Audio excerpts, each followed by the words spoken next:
Welcome to TBP Insights. Today we're going to continue the series by looking at how to play the small blind versus big blind three-way in raise pots. So last video we looked at how we would play it in limp pots, and today we're going to take a look at where we differentiate slightly in raise pots. Now, when it comes to our raising range, whilst we've got, a semi-balanced strategy anyway, with the way we play with the different options, generally versus most opponents, especially at the lower stakes, we will opt for the raise with a very top heavy raising range. So, a lot of ace X, a lot of Broadway, a lot of suited combinations, pocket pairs, and generally hands that we can continue post flop on in a way to maximize value versus our opponents. We will discuss our opponent's defending range in future videos, but generally, they will defend quite wide based on the sizing that we choose, 2.5x, 3x, etc., etc. And we expect them to cut, obviously, their bottom 5, 10%, 15%, etc., based on, their personal tendencies as a player. Say, for example, we raise 2.5x, opponent calls, and we'll just discuss what we'll do on different structures and give you a guideline of seed bet strategies based on this. So in the previous video in limp pots, we basically look to have a lot of checks on low connected and low card paired structures, just purely because our opponent has a lot of these combinations in his raise and generally fold equity is quite lower. Now, when it comes to playing a raise pot, and say, for example, of a structure of 8-3-5 or 3-5 deuce, we fold out some of these combinations anyway by raising, so we don't expect our opponent to have a lot of 2x and 3x, for example, in their range. And therefore, if we look to c-bet, we will base our sizings in consideration with the hand that we've got. So, for example, if we've got ace-king on a structure of 3-5 deuce, then we might look to use, a 30 to 50% c-bet sizing.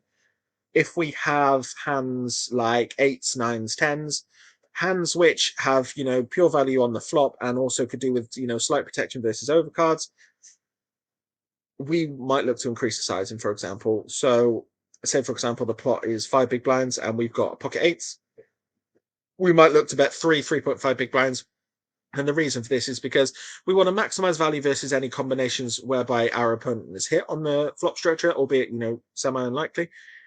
But any continuation range that they've got will be quite inelastic to size, and as we've mentioned in previous videos.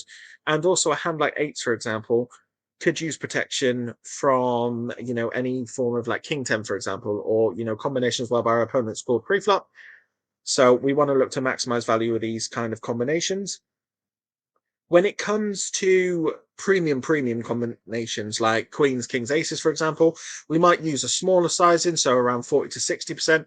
And the reason for this is because we want value from the combination, but we also don't need as much protection as a hand like pocket 8s would need, for example, because there isn't really many turns and rivers whereby we're going to be scared of if we're holding kings, for example.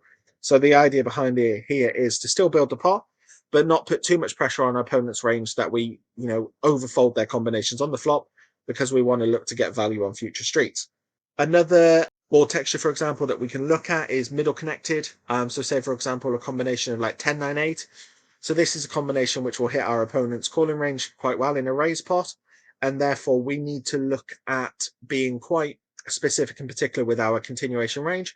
So if we use queens, kings, aces, for example, then on this board structure, we would probably look to use a more linear and polarized sizing. So 75, 100%. So 3.5 to even pot size bet in our example.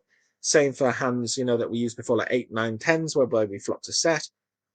Combinations such as, ace king, for example, it's not really recommended to bet on these kind of structures because we don't expect much fold equity. And because it's a raised pot, the pot is bigger, and therefore we're risking a lot more future EV by making mistakes on these streets. So it could just be that check fold is the correct play versus our opponent.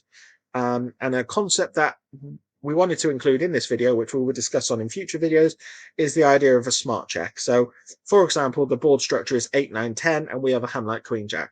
So we flop the nuts effectively. And what we could do here is we could look at check with the intention to raise or even call any aggression that our opponent shows. So we check, our opponent bets 3 big blinds, for example. We could look at raising for value. We could look at calling and then looking to raise on future streets, etc. But this kind of concept is effectively, we're smart checking here with value, so we're not scared of anything. We don't need to protect. but we want to maximize as much value as possible without overfolding any of our opponent's combinations on this individual street. Because the idea behind it here is we have a combination whereby if we can get 2 or 3 streets of value, it's going to be much more beneficial for us.